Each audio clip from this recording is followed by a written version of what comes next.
Hey guys, it's Grace again and welcome to my channel. Today I'm sharing the second layout for my latest mini-series which focuses on titles. So I'm sharing the papers that I'm going to be using. This actually came from a scrapbook generation kit, but I am kind of deconstructing the kit and not, well, I'm using the products but not necessarily using the sketches and instructions that came with the kit. So I'm going to do a single page, and I am sharing with you the thickers that I have. This is just a handful of the thickers I have.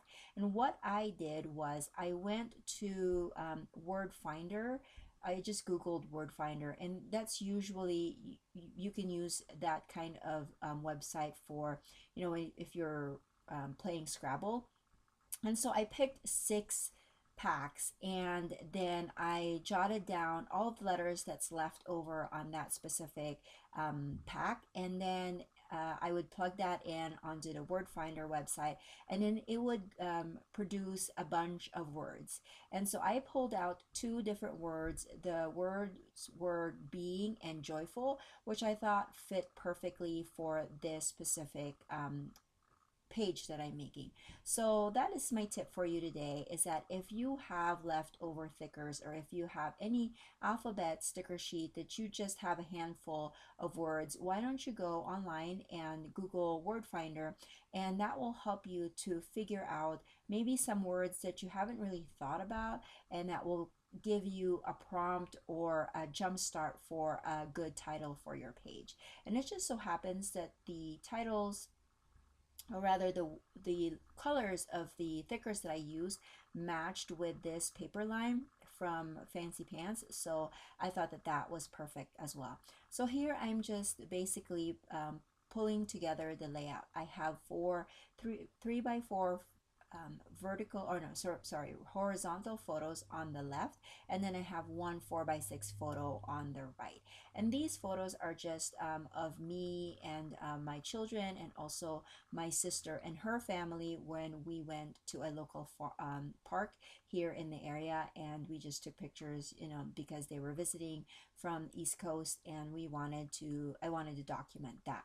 So I'm just cutting up some papers because the right side of my page, or almost 2/3 of my page, only has that pattern paper, and so I wanted to fill that up with a few more pattern papers, but I wanted that to be kind of in a just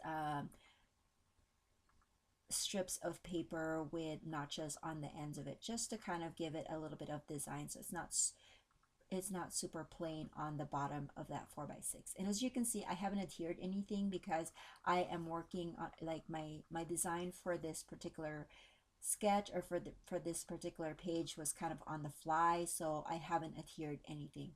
And then I'm also going to now put together or rather, I'm going to pull out this die cut pack that came with the kit, and then I'm just going to rifle through them and see what else I can use. At first, there was this big frame that I thought that will fit my title perfectly, but it wasn't big or long enough for my title.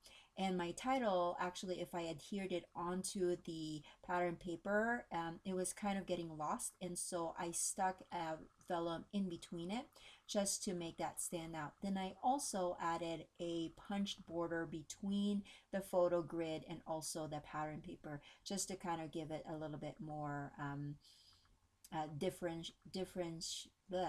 just to differentiate each one of them. That's what I'm trying to say. And then I just have a few more die cuts here. Now, on the top right, no, top left and bottom left, I added a photo corner, which I just made by cutting that pattern paper that I used to mat my 4 by 6. That's the same paper that I used. I just cut that in square, and then cut the square into a triangle to make the photo corner, because I felt like there needed to be something on there to, I don't know, to ground the page, to make that corners connect to the rest of the photos, or the layouts rather.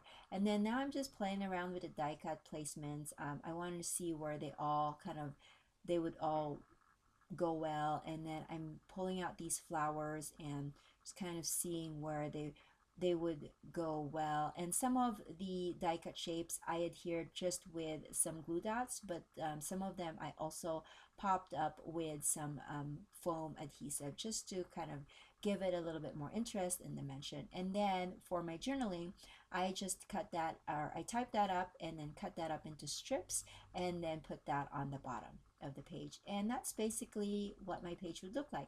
I hope that you guys are liking this series, and I hope that it would challenge you to look into your leftover thickers and maybe create some titles that you wouldn't have otherwise created with the use of um, a website or even an app. I think there's an app for that as well. That is a word finder. And if you have any questions, make sure that you leave it in the comment section below.